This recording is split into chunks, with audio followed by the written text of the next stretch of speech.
Hi guys, and welcome to 10 tips to paint impressionistic. I know a lot of you really want to paint impressionistic but really struggle and end up making your painting too detailed. And so today I want to give you some tips on how you can paint in an impressionistic way. So tip 1 is to squint at your painting. I know it sounds a bit strange, and yes, you might look a bit silly like I do in my videos, but if you squint, it really helps you to block out all the unnecessary data and just focus on the proper value composition, which is what you need when you're painting an impressionistic painting. Wait. Tip 2. Use a reference photo and keep it far away. So if you're using a real life reference, then you might need to squint at that as well. But if you're using a photo on a device like an iPad or a phone or a real life photo, keep it a bit further away so you're not so caught up on the details. You just see the main body of what it is you want to capture, and then you can let the paint be the details. Those little gorgeous nuggets of painting, they can be the details. Tip number 3 is don't worry about what the real life colours are. This is your moment to use your imagination, add in whatever colours you want, whether that's using all very similar colours, using opposite colours on the colour wheel. This is your time to experiment, and that is the fun part. Tip number 4 is to focus on value and intensity of colour so that your painting doesn't look messy.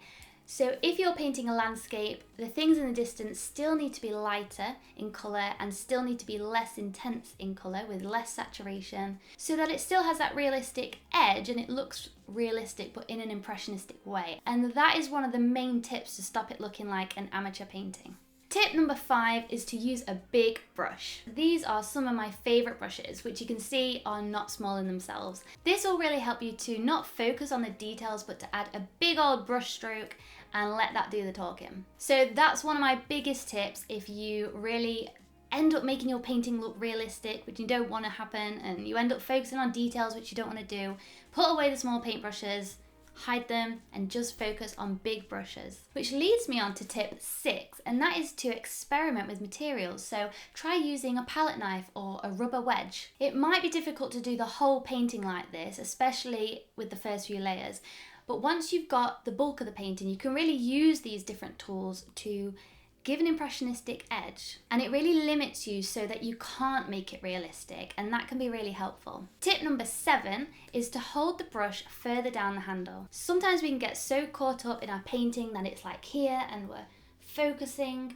Actually, it's much better to stand back, hold your brush further down the handle and sort of paint at a distance, and that will ultimately give you less control, which is what you want, but it also gives the painting more movement because there's more movement in your arm than there is in your fingers like this, and that can give it a real energy to the painting. So definitely try that if you've not already. Tip number 8 is to stand up. Very often we can sit down, but actually standing up means that you have more freedom. Sorry to hurt yourself.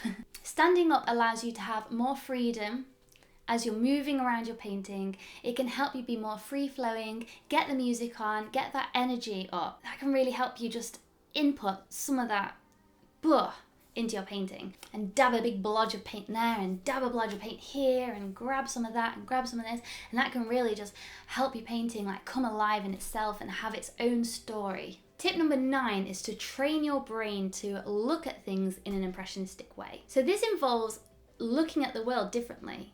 And this is great, especially if you're an artist that doesn't have much time, because you can do this anytime. You can do it while you're working, while you're going for a walk with the dog. When you're looking out at something, think, what is the value in that? Like, how bright is that? It looks green, but is it green? Is it a dark green? Is it a light green? Is it a blue green? Is it a yellow green? And train your eye to see things in a totally different way. So instead of it just being what it is, you can pick up little things that could help you in your painting. And I don't know if any of you guys were like this, but when I really started getting serious about painting and art, it was like I couldn't help myself. Like as I was talking to people, I'd be thinking, how do I paint that eye? Or, oh, the shadow here that's just capturing, it's very green. I'd add a bit of green if I was painting them. So I don't know what my face was doing when I was looking at their face, but it's almost like you can't help yourself once you get in that sort of way of thinking, and that can really help when you're painting. Tip number 10, which I think is one of the best ones, is to give yourself a time limit. Working fast naturally means that you have to paint in an impressionistic way because you're rushing and you can't get all the details. So set yourself a 10-minute timer, 5-minute timer, or 20-minute timer and work fast. Work like you've got a purpose and like, you know, you've got a timer on. And that can really change the way you work and change your practice up. So there we go. There we have it. 10 tips to help you paint in an impressionistic way. I really hope that you enjoyed them. Let me know in the comments what your favourite tip was, or if you have any other tips for everybody. And that will be really helpful to everybody watching. If you enjoyed the video, please hit the like button, subscribe, hit the notification bell so that you don't miss future videos. Go and check out my painting tips and tricks playlist for more tips on all sorts of painting subjects. And I'll see you there. Bye!